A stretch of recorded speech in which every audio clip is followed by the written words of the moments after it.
കൊല്ലം മൈനാഗപ്പള്ളിയിൽ scooter യാത്രക്കാരിയെ car കയറ്റി കൊലപ്പെടുത്തിയ കേസിൽ പ്രതികളെ പോലീസ് കസ്റ്റഡിയിൽ വിട്ടു. ഒന്നാം പ്രതി അജ്മലിനെയും രണ്ടാം പ്രതി ഡോക്ടർ ശ്രീകുട്ടിയെയും ഞായറാഴ്ച വൈകിട്ട് 5 മണിവരെയാണ് ശാസ്താംകോട്ട മജിസ്ട്രേറ്റ് കോടതി കസ്റ്റഡിയിൽ നൽകിയത്.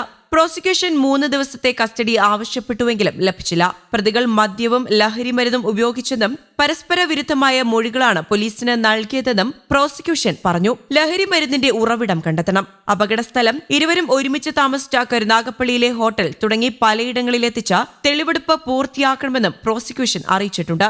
ഇത് പരിഗണിച്ചാണ് കോടതി 2 ദിവസത്തെ കസ്റ്റഡി അനുവദിച്ചത്. ഇവരെ സ്ഥലത്തെത്തി തെളിവെടുപ്പ് നടത്തി. വലിയൊരു ജനക്കൂട്ടം തന്നെ ഇവിടെ തമ്പടിച്ചിരുന്നു. അതേസമയം ശ്രീകുട്ടിക്കെതിരെ ഭർത്താവ് അബീഷ് രാജ് രംഗത്തെത്തിയിട്ടുണ്ട്. MBBS പഠനത്തിന് പോയതോടെ ശ്രീകുട്ടി മയക്കുമരുന്നിന് അടിമയായി. ശ്രീകുട്ടി ഇങ്ങനെയാകാൻ കാരണം ശ്രീകുട്ടിയുടെ അമ്മയും അച്ഛനുമാണെന്നും അബീഷ് രാജ് മാധ്യമങ്ങളോട് പറഞ്ഞു. ശ്രീകുട്ടി സേലത്ത് പഠിക്കാൻ പോയ ശേഷമാണ് ലഹരി ഉപയോഗം തുടങ്ങിയതെന്നും അബീഷ് രാജ് പറഞ്ഞു. ഇതിനിടെ അജ്മലുമായി വഴിവിട്ട ബന്ധമുണ്ടെന്ന് മനസ്സിലായിട്ടുണ്ട്. ഇതോടെ ശ്രീകുട്ടിയുമായുള്ള ബന്ധത്തിൽ വിള്ളൽ വീണു. ശ്രീകുട്ടി ലഹരി ഉപയോഗിച്ചിരുന്നു എന്നതിന് തന്റെ കൈവശം ചില തെളിവുകൾ ഉണ്ടെന്നും അബീഷ് രാജ് പറഞ്ഞു. ലഹരി ഉപയോഗിച്ചിരുന്നതായി ശ്രീകുട്ടി നേരത്തെ പോലീസിന് മൊഴി നൽകിയിട്ടുണ്ട്.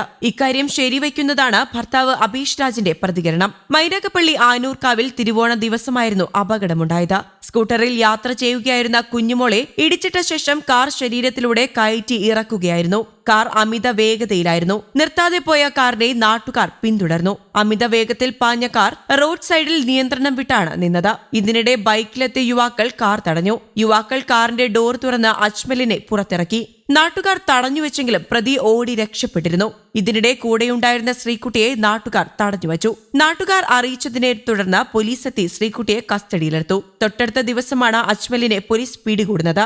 കൊല്ലം കരുനാഗപ്പള്ളി വലിയത്ത് ആശുപത്രിയിലെ താൽക്കാലിക ഡോക്ടറായിരുന്നു ശ്രീകുട്ടി. കേസിൽ പ്രതിയായതോടെ ശ്രീകുട്ടിയെ ജോലിയിൽ നിന്ന് പുറത്താക്കിയിരുന്നു. അജ്മലിനെതിരെ ശ്രീകുട്ടി രംഗത്തെത്തുകയും ചെയ്തിട്ടുണ്ട്.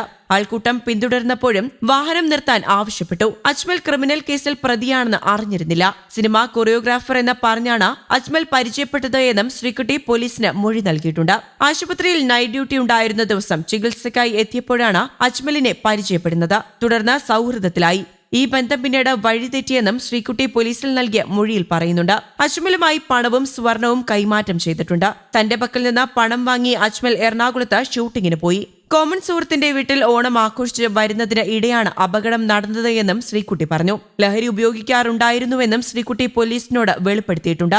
അജ്മലിന്റെ സുഹൃത്തുക്കൾക്കൊപ്പം പുറത്തു പോകാറുണ്ടായിരുന്നുവെന്നും ശ്രീകുട്ടി പറഞ്ഞു. കൊല്ലം കരുനാഗപ്പള്ളി വലിയത്ത് ആശുപത്രിയിലെ താൽക്കാലിക ഡോക്ടറായിരുന്നു ശ്രീകുട്ടി. അതേസമയം ശ്രീകുട്ടിയുടെ MBBS ബിരുദം അംഗീകാരമുള്ളതാണോ എന്ന് ആരോഗ്യവകുപ്പ് പരിശോധിക്കുകയാണ്. News desk Kerala Kaumudi.